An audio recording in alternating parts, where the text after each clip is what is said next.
Olá, sejam muito bem-vindos a mais um Isto Não é Pera Doce.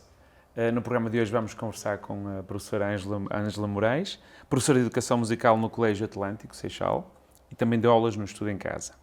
Foi a vencedora da menção honrosa Inovação e Adaptação no Ensino à Distância em 2020.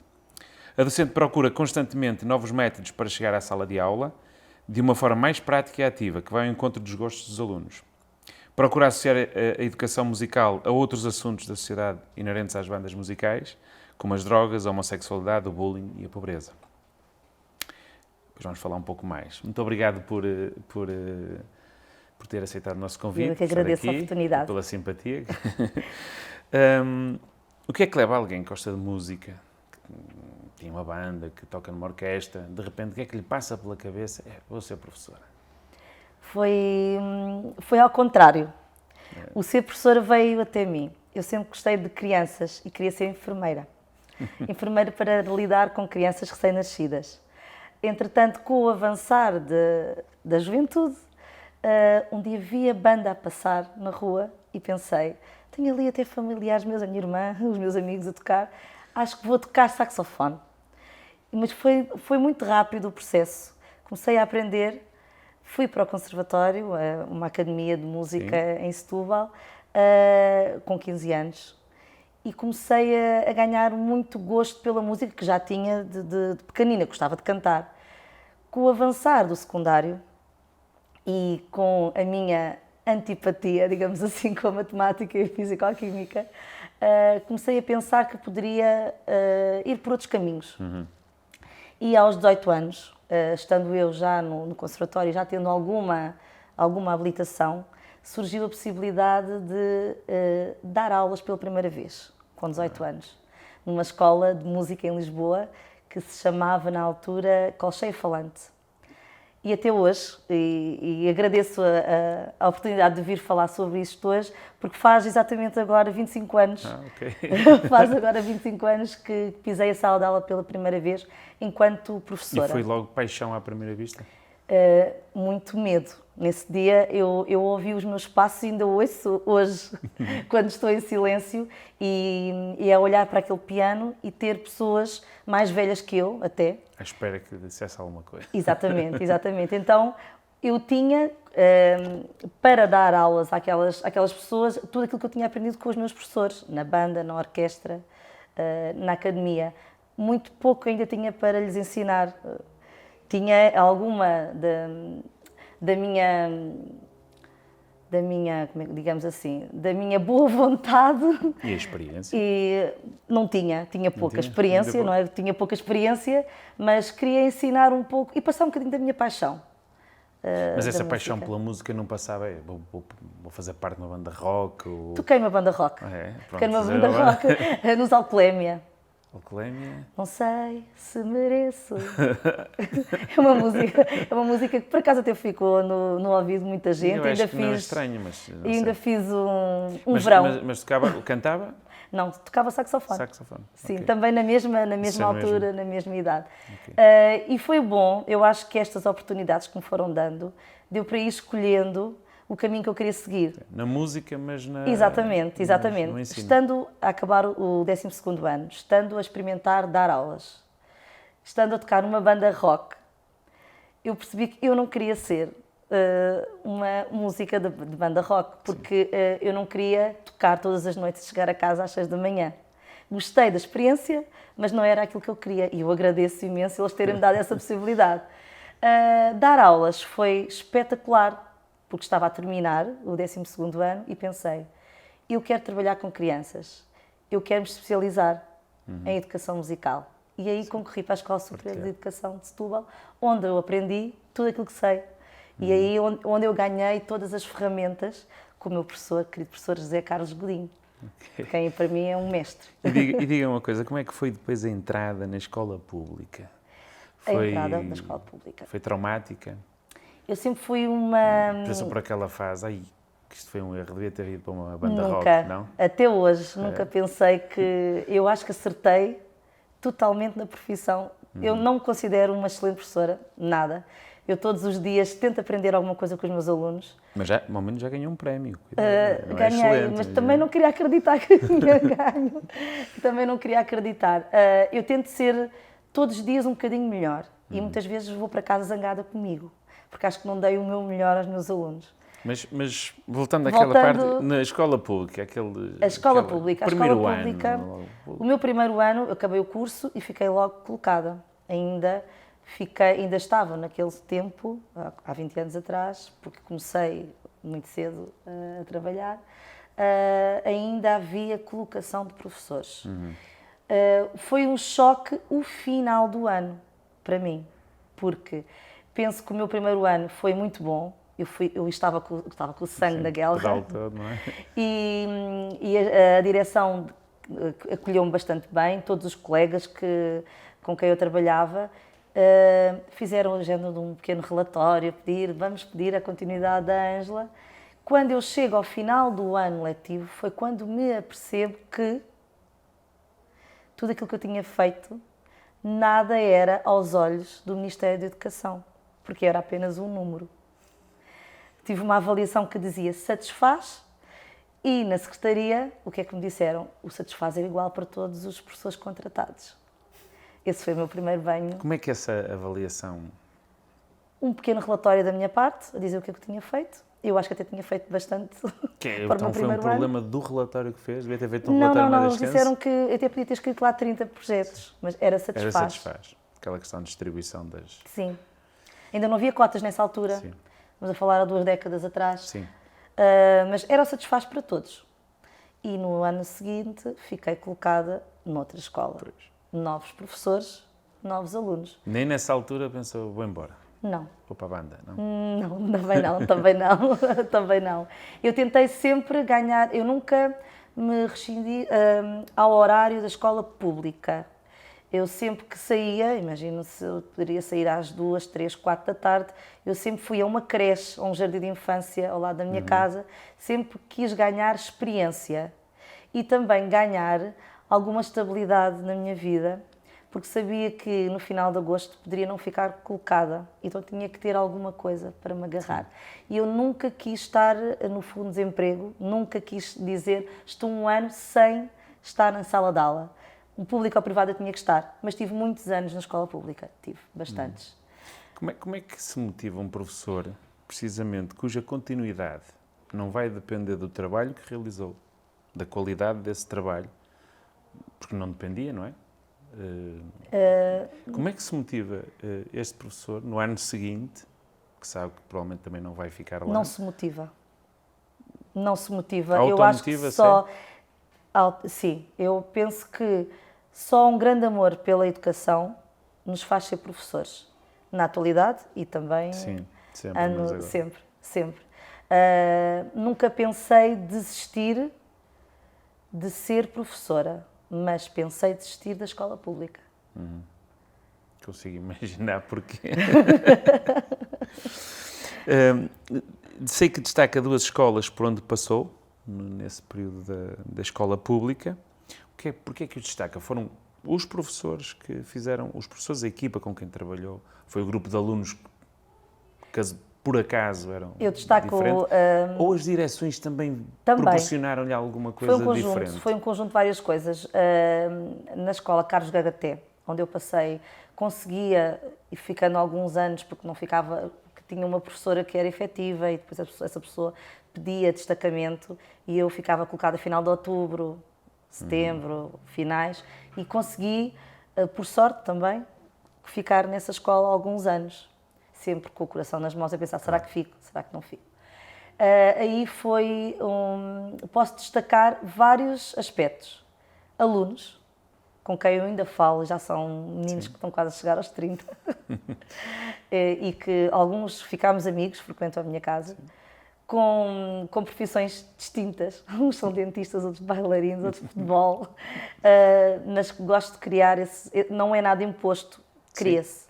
Não se perde os laços e depois é um lema amizade que fica. Alunos, sim, marcaram bastante, mas de facto a direção daquela escola foi para mim um exemplo. A professora Teodelinda foi... O que é que distinguia a direção? eu posso dizer que era uma pessoa inovadora, que também gostava e gosta da educação, e depois o facto de não ser castradora.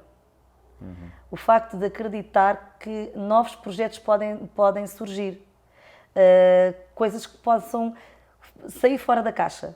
E quando acreditam em nós e quando nos dão essa possibilidade de eu confio, faz, essa foi uma forma de eu me sentir motivada nessa escola. Pois é, eu coloquei isso porque é a vida de muitos professores essa, e o papel que as direções podem ter para, apesar de tudo, Noutras escolas não minimizar esses não aconteceu estragos. isto. Noutras escolas tive outros dissabores. Pois, foi o que eu referi, destacou duas. Sim, só destaquei duas num universo grande de escolas por onde eu passei, mas houve outras escolas que foi muito difícil. Acha que cabe também muito às direções para potenciar essa integração, para vos fazerem sentir bem, sabendo que em setembro vão embora? Sem dúvida. As direções, porque depois, abaixo das direções, temos as coordenações, e já apanhei coordenações que eu achei que estavam fora da realidade dos alunos. Quer-me dizer que teve situações difíceis. Sim, esta é uma delas. A questão das coordenações estão desatualizadas? Sim. Eu acho que a idade não existe, a idade de um professor não existe. Dizer que eu espero chegar aos 60 anos e os meus alunos dizerem assim, esta professora ouve rap connosco. Eu tento acompanhá-los e eu acho que este é o segredo. Quando me perguntam, queres fazer um mestrado na área da música? Eu acho que o meu maior mestrado, ou o meu maior doutoramento nessa área, é eu acompanhar os meus alunos. Acompanhar o crescimento deles, os gostos deles, sempre voltando para trás. Para eles também entenderem como é que nós chegámos aí. Como é que chegou a esse rapper. Sim. Como é que ele chegou? Temos aqui tanta coisa para trás. E depois podemos falar um bocadinho sobre isso. Sim, vamos falar, mas o que está a dizer é que apanhou coordenações que não aceitavam. E não aceitavam. Muito rígidos nos muito programas. Muito rígidos, os meninos, completamente desajustados a educação musical dentro daquela sala de aula. E eu queria sair desse padrão e somos, não posso dizer banidos, não, mas...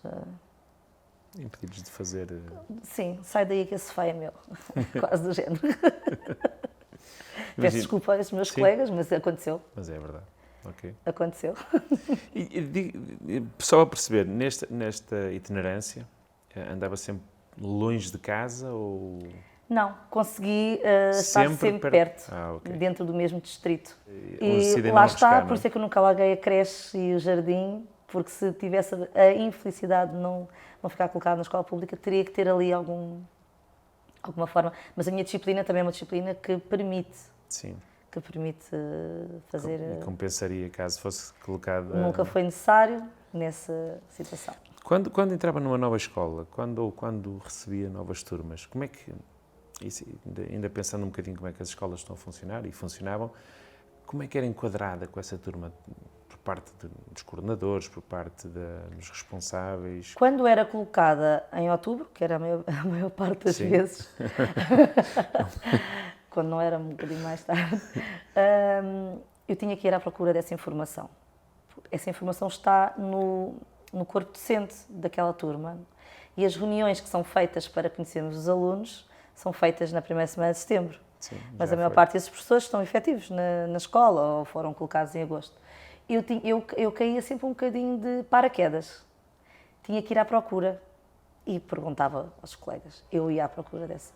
Então aquele menino me parece um bocadinho mais calado, o que é que se passa com ele? Ele lá dizia qualquer coisa. Exatamente. Ou seja, não há e não existe ainda hoje uma forma de nós partilharmos perfis dos alunos, especificidades. Não. E ficava com a impressão que, por exemplo, a sua avaliação, o modo como conhecia aquele aluno, às vezes era totalmente divergente do resto da opinião que o resto da equipa tinha. Sim, acontece-me bastante. Acontece-me ainda hoje. É? Sim, porque os meninos também têm formas de se comportar em diversas disciplinas e com diversos professores. A forma como nós chegamos a eles. E como é que isso é partilhado? Como é que isso depois é partilhado num conselho de turma? Isso é realmente... Acontece, falamos sobre isso e as opiniões divergem. Como é que aquele menino, o Miguel, o nome, agora vou falar num nome que não existe. Sim. o Miguel, mas na minha aula está sempre a portar-se mal. E depois mas na minha ele canta as músicas todas e está empenhado. E às vezes ao contrário. Isso dá para construir um perfil até mais complexo, perceber, se calhar, essa é a grande dificuldade, não é? Nós temos um aluno muito que difícil. se calhar dele, porquê é que ele está aqui mais empenhado? Porquê é que ele está entusiasmadíssimo e ele não? E às vezes não são respostas simples, mas... Não são. E às vezes o problema está do nosso lado, não sabemos chegar a eles. Mas isso vezes. é debatido nos conselhos Sim, da turma, sim, nas sim. escolas? Sim. Ok. Pelo menos na minha realidade atual. Sim, eu estava a referir-me... Não, no geral não. No geral não é? Não. Ok, acabamos por ficar cada um na sua Sim, disciplina. exatamente. E quando passou do público para o privado, que diferenças é que notou? A todos os níveis. Nos alunos, nos ambientes familiares, na autonomia da escola, no trabalho de equipa? Quando entrei no colégio, o colégio onde eu trabalho é um colégio muito grande. Tem mais alunos que muitas escolas públicas. São cerca de 1.500 alunos. Sim. Da creche ao 12º ano. Pois. Também com ensino internacional, com o IB. E é uma escola que, comparativamente também com a Carlos Gargaté, que falo há uns anos atrás, a Carlos Gargaté era uma escola com autonomia. Então podia fazer muitos projetos que quisesse. Já trazia daí.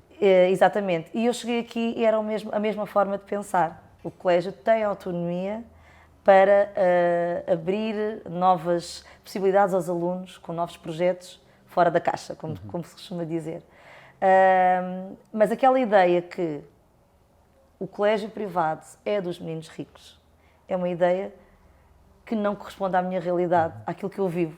Porque há muitos pais que fazem um enorme esforço porque trabalham em Lisboa e os dois até têm um ordenado médio e que fazem conta, vou ter que pagar um ATL, tenho que pagar uma extracurricular fora do colégio e depois a comida, e fazem contas e acham que até vale a pena o esforço de deixar ali às 7h30 da manhã e ir buscar às 6 da tarde, que é a realidade de muitos alunos.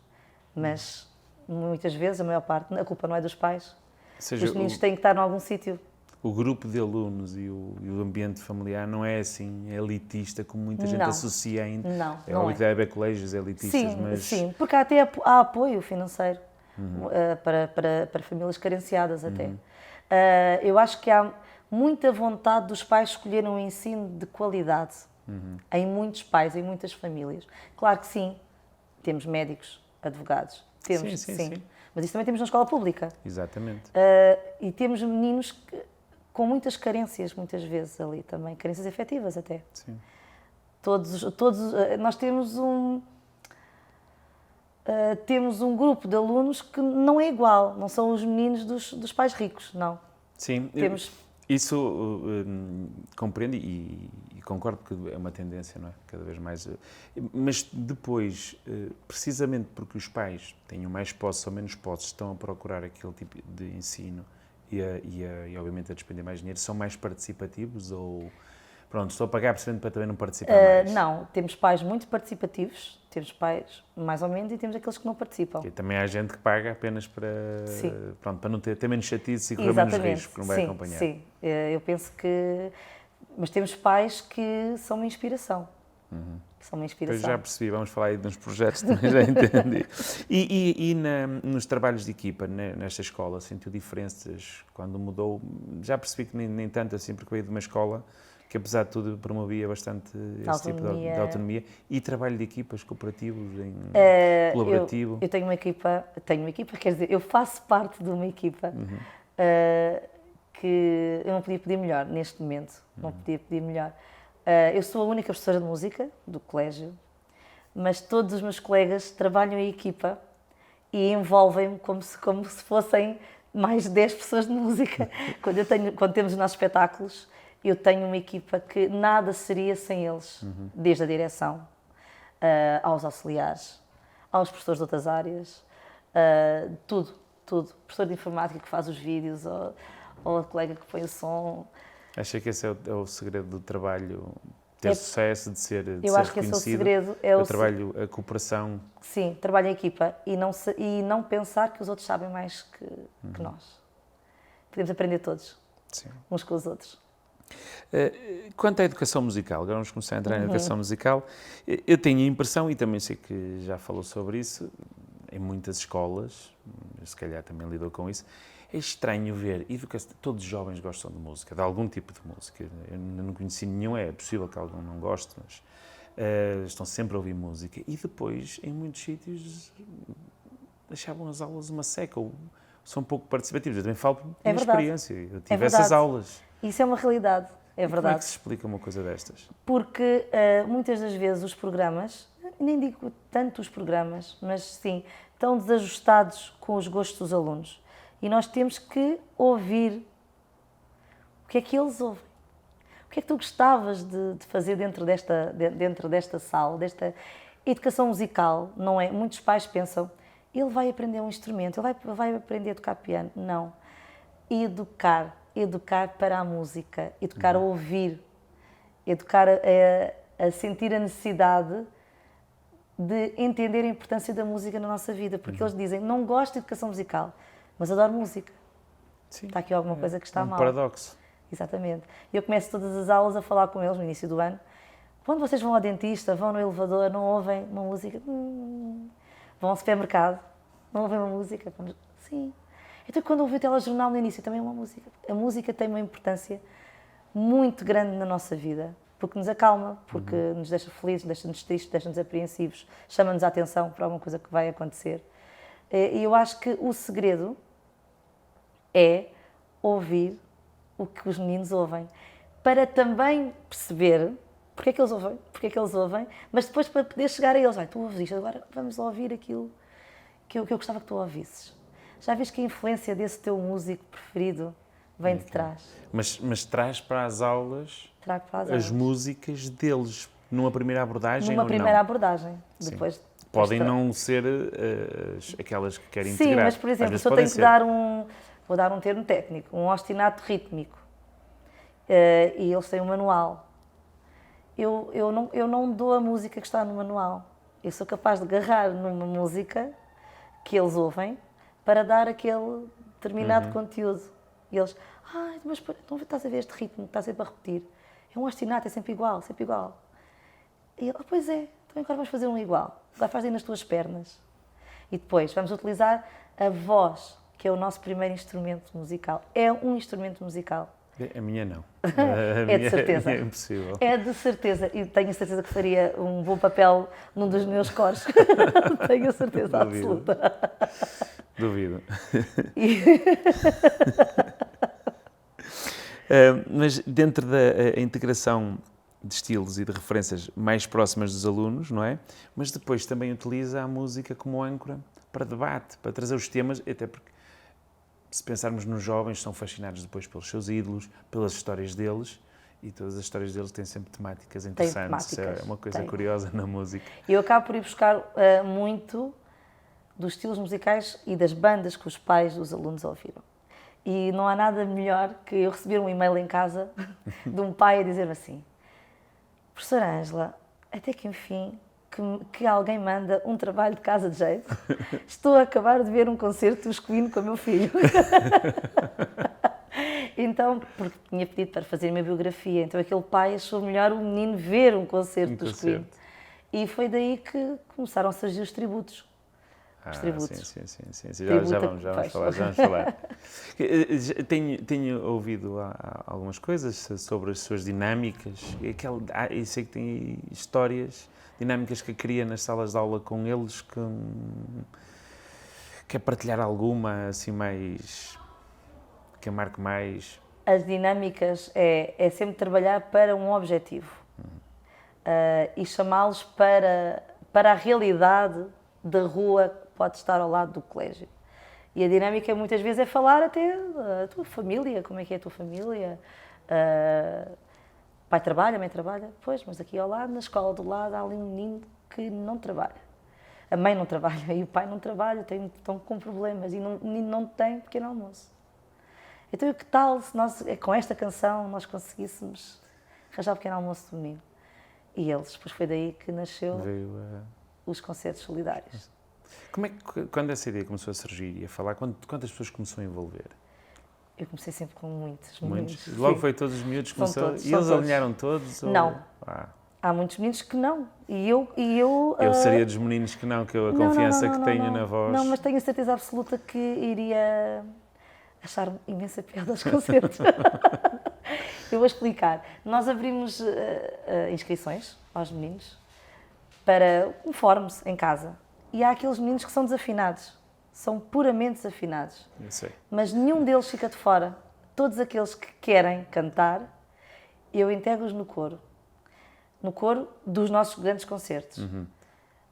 Porque os que fazemos dentro do colégio, vai uma turma, vai duas, Sim. vai três, mas os nossos concertos começaram a sair fora do colégio e começaram a ser vistos por muita gente. Primeiro pela comunidade inserida e depois Os primeiros concertos eram dentro da própria dentro da comunidade, própria depois escola começaram e a depois sair começaram a sair. dentro do concelho. E já fomos para o Coliseu, Para o Coliseu, sim. para os 2 Coliseus, Casino de Estoril. Este crescimento este foi em quanto tempo? Nós começámos em 2018, porque nós temos um padrinho, eu chamo-me padrinho, Bruno Correia, que é um cantor, que ganhou o Rising Star, um programa da TVI, e convidámos para um concerto solidário, porque nós queríamos fazer um concerto solidário, mas com um toque profissional. Não ouvimos sair meninos do palco a rir e a fazer adeus aos pais. Não. É algo... Eles têm que sentir artistas e têm que ter o peso da responsabilidade deles. Então, o concerto solidário é ajudar a associação que ajuda em torno do Conselho do Seixal, que é a Associação Dá-me a Tua Mão. E que ajuda meninos e famílias carenciadas e muitos sem abrigo também. Então começámos com alimentos, pedir aos pais um bilhete. Então, venham ouvir o seu filho, traga 2 kg de massa, 6 kg de arroz. E no primeiro concerto conseguimos 1 tonelada de comida. E depois aquilo começou a ter alguma fama. Mas isso foi numa sala com quantas pessoas? 600. 600 Conseguimos pessoas. sentar 600 pais, sardinhas enlatadas. Então a minha direção disse: Ângela, o próximo já não pode ser aqui, nós temos que arranjar forma. Então começámos a vir para a Almada, onde conseguimos sentar 830. Normalmente nós conseguimos esgotar os concertos. E começámos a suscitar aqui alguma curiosidade, como é que meninos entre os 10 e os 12 anos estão a fazer concertos para ajudar. E o início de cada concerto são vídeos desses mesmos alunos a explicar porque é que estão ali. E essa parte é a parte que mais me emociona. Eu penso, trabalho feito. Está trabalho feito. Porque eles dizem, com a minha voz eu estou a ajudar alguém. Não é um concerto de Páscoa. Vamos chamar os pais, festa da música, concerto... Não, tem um propósito. O pisar daquele palco tem um propósito daqueles meninos para outros meninos. Eu imagino a quantidade de conteúdos que é possível explorar, que isso é muito caro à escola, não é? Exato. O primeiro conteúdo foi este, o ajudar. Damos os conteúdos da disciplina, eu não posso descurá-los, eu tenho um programa a cumprir. E depois tem uma componente prática que é só... Exatamente, através destas canções eu ensino tudo aquilo que eles têm que saber. Vamos cantar esta música que está em Ré menor. Pronto, eu tenho que dar a escala que está lá no programa, tenho que dar esta escala. Sim. Eu dou, olha, sabe que esta música está escrita nesta... Mas porquê? Porque esta nota tem aquele acidente. E eles aprendem pela prática. Pela prática. O cantar afinado é difícil, mas lá está, naquilo que eu estava a querer dizer. Consegue integrar todos os alunos. Eu tenho alunos que são desafinados, mas esse aluno tem muito mais motivação que a outra menina que é muito afinada. E diz-me, eu vou a todos os concertos, Ângela, e eu. E como é que ele é integrado e ninguém repara que está ali alguém a desafinar? Coloco-os em posições estratégicas, ele tem ali uma estratégia, e depois ponho sempre no meio de 2 alunos que cantam muito bem. Okay. Começa a afinar naturalmente, sim. E claro que não vou enfiar um microfone dentro da boca, nem vou causar esse tipo de constrangimento. E o que é certo é que eles não... Pelo menos toda a gente que diz que ouve os concertos, ninguém ouve desafinantes. Não há ninguém a desafinar. Toda a gente canta... E é ali mesmo profissionalismo, a malta? Eu penso que sim. Eu quase consigo dizer que sim. Mas eu sou muito orgulhosa daqueles meninos todos. Eles são todos meus filhos. Eu digo-lhes isso. Então, como estava a dizer do Bruno Correia, em relação aos concertos, ele já fazia e faz vários concertos, e um dia disse, eu vou ao Altice Arena, eu gostava de ser acompanhado por um coro de crianças. E começou aí. Ele veio a um concerto nosso, e depois ele levou-nos ao concerto dele, e depois ele veio a outro concerto nosso.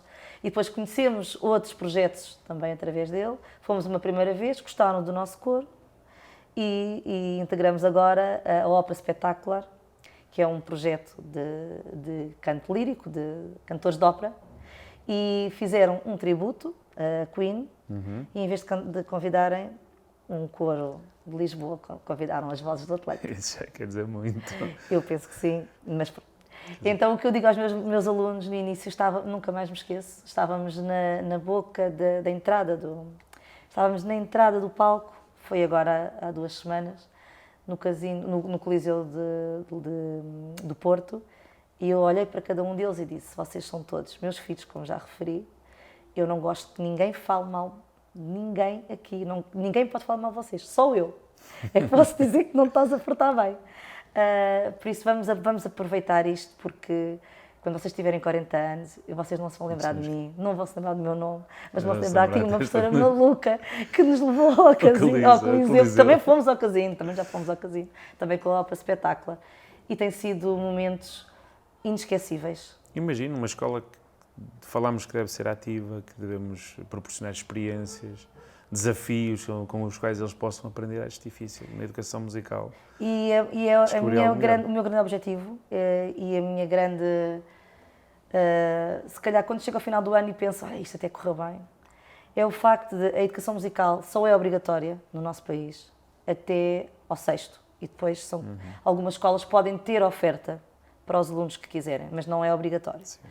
E o facto de ser obrigatório 5º e 6º ano, e eu fazer com que os meus alunos de 5º e 6º se sintam verdadeiros artistas, a cantar, interpretar músicas com verdadeiros artistas. Tínhamos a Banda Sinfónica da PSP, sim, tínhamos cantores líricos ao mais alto nível. E vocês têm que pré-ensaiar com eles, isso leva... Fizemos um ensaio e depois eles mandam-nos as gravações deles e depois nós fazemos ensaios, faço ensaios com eles, muitas vezes até na hora do almoço, nas nossas aulas de educação musical. Juntar o coro enorme de 200 meninos é difícil, não consigo.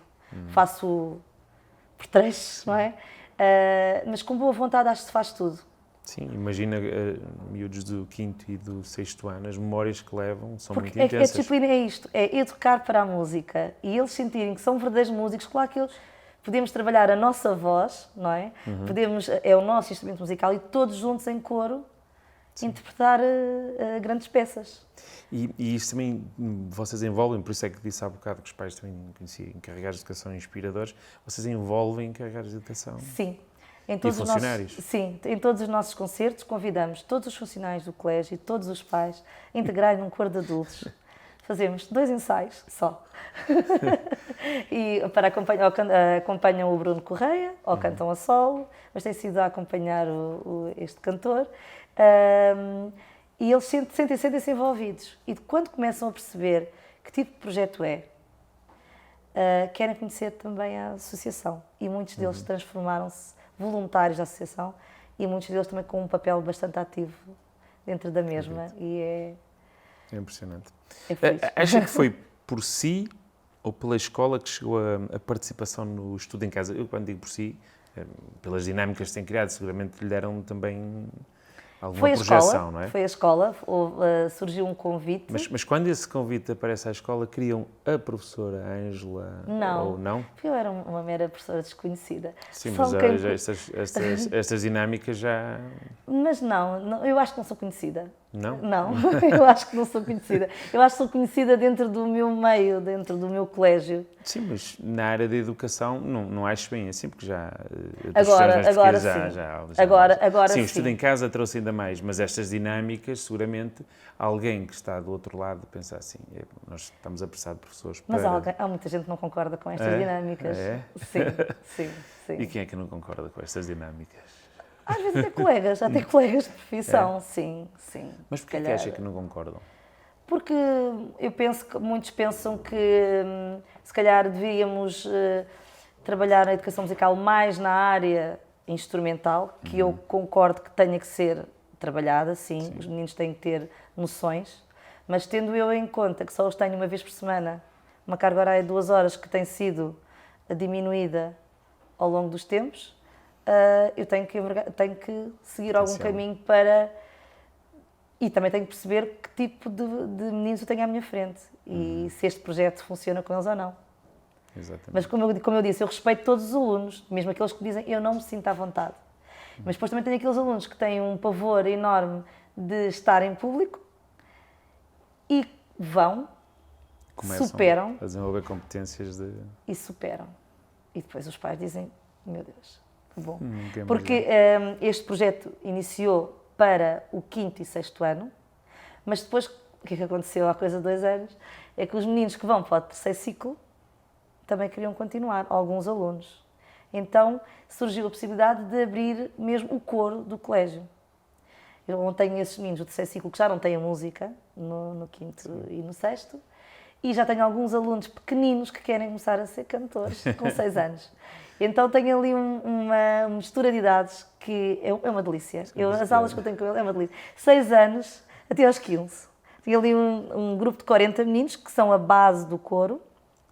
Se me pedirem um concerto de Natal só com 30, 40 crianças, vão só aqueles meninos. Mas depois quando me pedem mais, os 100 ou os 200, o grande núcleo é o 5º e 6º ano. Por isso eu trabalho com todas as músicas, é transversal a todos. Desde os 6 aos 15, toda a gente sabe as mesmas músicas. É impressionante. Eu acho este trabalho realmente inspirador para toda a gente, até noutras áreas, para quem quer e quem ainda consegue ter motivação na escola para pensar em projetos que sejam mobilizadores. Esta área despolta muitos assuntos com os alunos. Quando falámos de Queen, nós falámos sobre a homossexualidade, falámos de drogas, falámos da fama, falámos de igualdade de género. Vimos o filme em aula e muitos meninos desabafaram até alguns assuntos desta natureza que tinham dentro da própria família e que nunca tinham tido a vontade para falar. E nós falámos. Quando fizemos o tributo a Michael Jackson, até pedofilia, eu falei com meninos de 11 anos. Claro que de uma forma muito subtil, uma forma muito calma, mas cuidado com as redes sociais, cuidado com aquilo que vos pedem. Falem com os vossos pais, falem com os professores. Tentar alertar. Mas professor, mas será que o Michael Jackson... Não, mas eu não sei se ele fez... O tribunal está lá para julgar, não sou eu. O que nós temos que reter aqui é que era um excelente músico. Sim. E deixou-nos uma obra fabulosa. Sim, mas não fugiu ao tema. Nunca fugiu. Nunca fugiu ao facto de nós temos que nos aceitar como somos. Nós somos únicos, temos que nos olhar ao espelho e dizer assim, não há ninguém igual a mim. Então eu tenho que gostar de mim como eu sou, com as minhas imperfeições. É isto que eu falo com eles. Porque eles dizem, mas o Michael Jackson mexeu no nariz. Mexeu, porque ele não gostava dele próprio. É só isso que eu tiro, é essa a ideia que eu tenho sobre ele. Se era boa pessoa ou não, não sei. Mexeu no nariz, não gostava, mas ele tinha gostado do nariz dele. Não fugiu, até partilharam. Exatamente. Mas voltando a esta questão de estudo em casa, pelo qual foi reconhecida com a menção honrosa de inovação e adaptação do ensino à distância do Global Teacher Prize Portugal 2020. Julgo que isso só foi possível porque conseguiu levar a motivação e os afetos que consegue gerar numa sala de aula presencial para a televisão. Não é? Como é que foi esta experiência? Eu posso lhe dizer o que eu imaginava em frente à câmara. Todos os cameramenos que foram fabulosos, ajudaram-nos bastante. Eu imaginava que eles tinham 5 anos. E imaginava, que ele tem os caracolinhos iguais ao do João Pedro. E falava como se eles estivessem ali. Eu fingia que ouvia as respostas deles. Foi a única forma de eu me sentir à vontade. Sim, imagino. Eu já li que sentia ali uma frieza, não é? Que é natural em relação aos ambientes que se criam numa sala de aula, ainda por cima, com dinâmicas destas. Sim, é muito difícil porque a minha disciplina, não é? A minha aula, depende muito da energia que eu recebo dos alunos. Porque a música quem faz são eles. Eu só sou uma mera... sou o volante e vou colocando-os no autocarro e eles é que me dizem para onde é que querem ir. Ele não E ele não existe. Mas como é que correu o planeamento das aulas, a planificação? Também não correu muito bem. Também não correu muito bem? Também não correu muito bem, porque penso que aquilo que desejavam de mim não era propriamente aquilo que eu conseguia dar.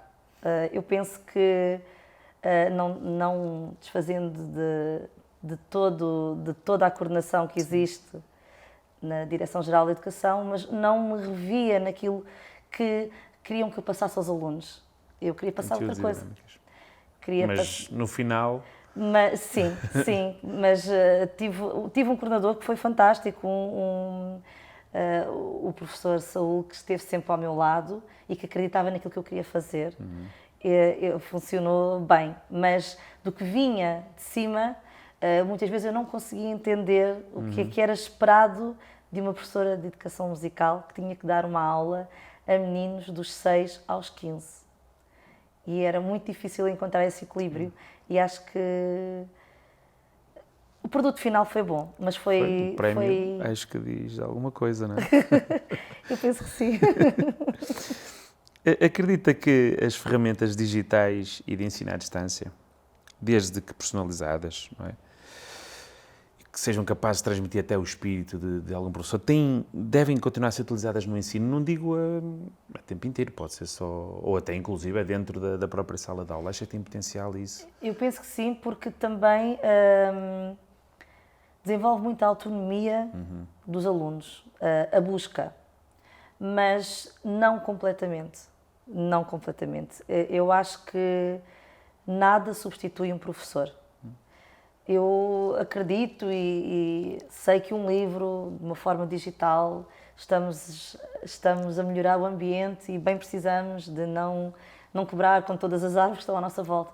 Mas um cheiro de um livro, para mim, é algo mágico e transporta-me à minha infância. Eu acho que se conseguirmos aqui um ponto de equilíbrio, não acho que exista uma receita única para o sucesso dos alunos e as suas aprendizagens. Sim, o caminho digital ajuda e chegamos a outros caminhos que era difícil chegar há 10 anos atrás. Mas sempre centrado com o professor como figura central, não na aprendizagem, exatamente. Mas na presença não do digo professor. central. Eu sei, eu centrado não se pode usar na educação, Exato, que é o centrado no aluno, sim. eu sei. Mas em que o professor continua a ser de uma figura... forma cooperativa com os alunos. Eu acho que todos temos a aprender uns com os outros, alunos e professores, mas acho que o professor é uma peça fundamental na sala de aula. Acho que essa relação humana é insubstituível, não é? Insubstituível, relação humana. Aprende-se muito mais com afeto e com olhos nos olhos e dizer que tu és o meu único aluno, João de cabelos aos caracóis. E eles vão dizer, mas há 30 João, mas não, nenhum é igual a ti. E eu acho que nenhuma máquina, nenhum iPad pode dizer isso a um aluno. Ok. Para terminar, quais são, se é que tem uma opinião sobre isso, acho, as principais insuficiências atualmente no ensino de educação musical em Portugal? Ou insuficiência, ou aquilo que seria as barreiras que seriam mais urgentes serem ultrapassadas? Para mim, penso que devíamos colocar os olhos na Ilha da Madeira, no arquipélago. Na Ilha da Madeira? Sim, porque não funciona da mesma forma que nós, a nível da organização na área do ensino. Por exemplo, a educação musical no continente é o grupo 250. Só existe esse grupo 250, o grupo de recrutamento de professores, para 5º e 6º ano. E depois existe 610 para 3º ciclo, para as escolas que têm essa oferta. E na Madeira existe outro grupo, mas para o 1º ciclo. Existem professores especializados em educação musical a dar aulas no 1º ciclo. E eu acho que faz toda a diferença. Eu acho que não chegariam as professores que nós temos, possivelmente. Ou então alguns músicos que possivelmente iriam se sentir motivados a tirar um curso na área de educação. Porque eu não seria uma excelente maestrina de uma orquestra sinfónica, porque não estudei para isso. Mas para ser professor de educação musical no ensino básico, também temos que estudar para chegar lá e saber que às vezes o simples não é tão simples, não é tão fácil chegar aos alunos. E acho que nós, em Portugal, temos que olhar para a educação musical como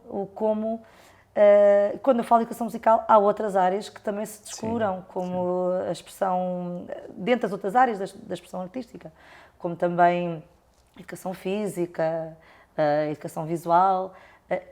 No primeiro ciclo devia haver esses polos, esses grupos de recrutamento, tal e qual como existe no arquipélago da Madeira. Okay. Eu conheço colegas que trabalham lá, que foram meus colegas de curso, e eu penso que a música, a cultura lá é muito mais reconhecida do que... E há muitos pais, muita gente, muitas correntes que dizem que o ensino musical em idades mais, primeiras idades, não é? Que pode ser muito benéfico na aprendizagem de outros conteúdos. Muito. E até há pais que desde cedo, o filho para o piano, o filho, não sei para quantos... Sim. Educação musical, saber ouvir. Mas a escola pública a escola aqui no continente não tem... Não, porque sem desprestígio aos colegas de primeiro ciclo, não é?